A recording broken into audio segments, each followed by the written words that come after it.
It's actually been chilly this morning. Okay, here we go again. So it was just in this first 0.4 that I got stung. Other people that came through right before and right after me apparently didn't have any issues, so here's hoping.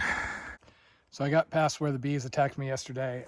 I basically just had my head down. I was booking it for that snowmobile trail.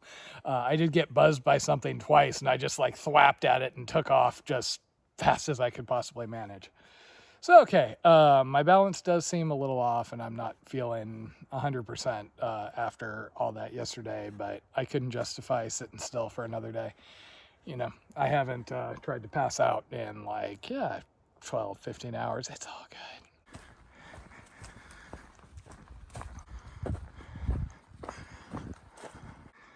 So I've been climbing up Pleasant Pond Mountain, not enjoying it as much as I normally would.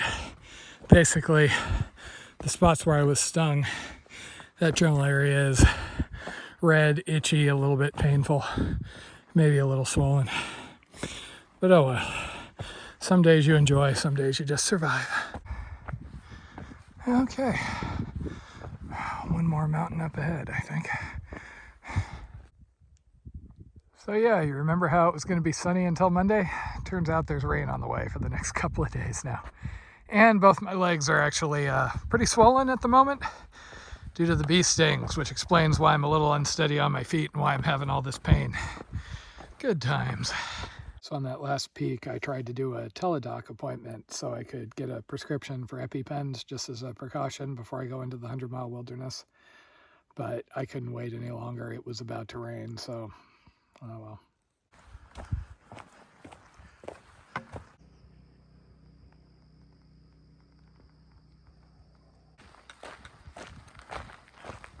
And this is my water source for the night. Stagnant leaf water. 7:30.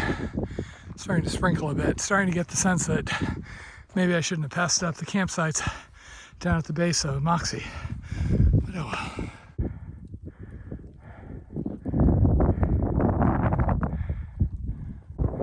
Summit of Mackaye. I'm really beyond ready to stop. Especially with that rain over there. Oh well. At least I'm getting a sunset, right? Okay, it's about 8 o'clock.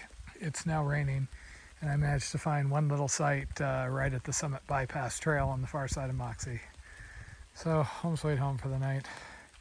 Some days you just survive. Crap like this really has me ready to be done with the AT.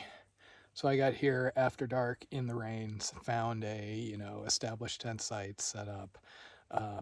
Maybe 30 minutes later, a guy comes by and says, hey, I'm going to set up over here, and sets up on vegetation right over there, and then proceeds to smoke, flooding my tent with cigarette smoke, and then spends the night, snoring so loud that it keeps me up.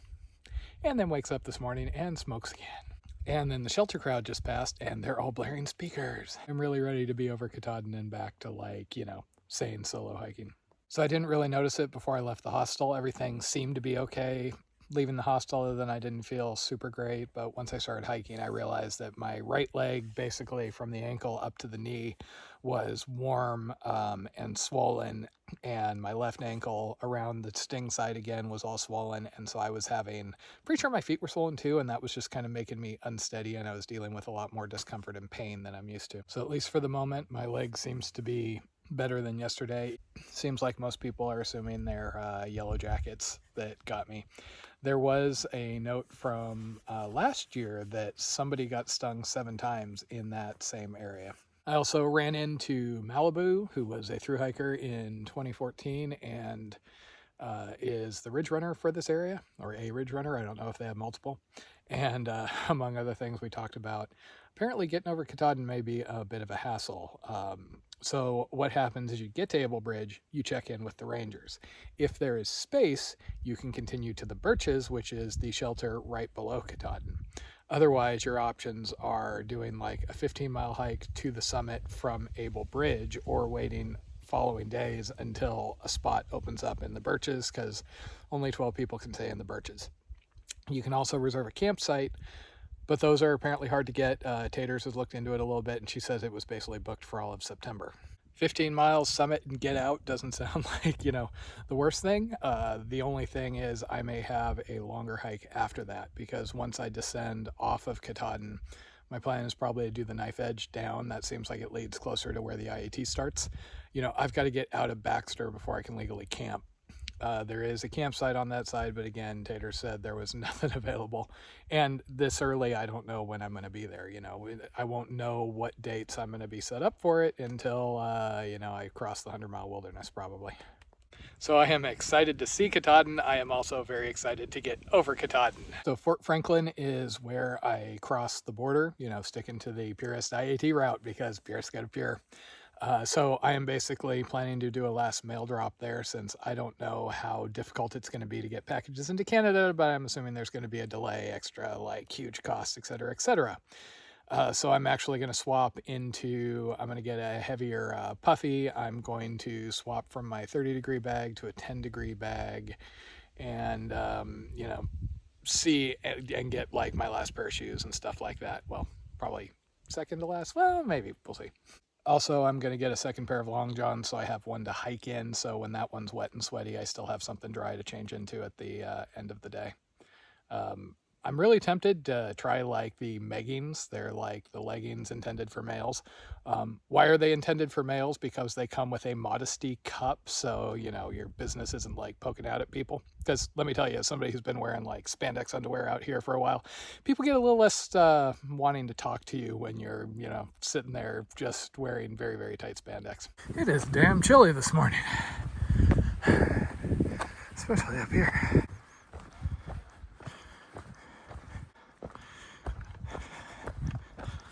So on one hand, this is the nicest hiking I've had in quite a while. Legs seem to be doing better. I'm making decent time.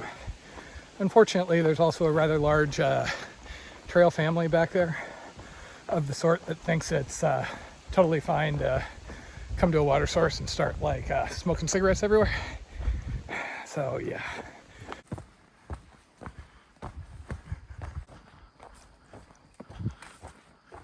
Okay, so I've got about 5 more miles to ME15, at which point it looks like pretty much the only option that is not horrendously expensive and requires some really creative hitchhiking is to stay at Shaw's for the night. So I've got a private room waiting for me there. Somewhat dreading the crowds, but is what it is. So then I got to buy 5-6 days worth of food. Actually, I guess it'd just be 4 with what I'm going to have left over. And we have thunderstorms coming in the morning if the forecast doesn't change. So my plan will be to wait those out. I may see about getting a teledoc appointment and then getting a ride to a Walgreens in a nearby town so I can get EpiPens just to cover the hornet issue. Well, there's my scenic view for the day. Looks like I'm lucky to be under the clouds right now.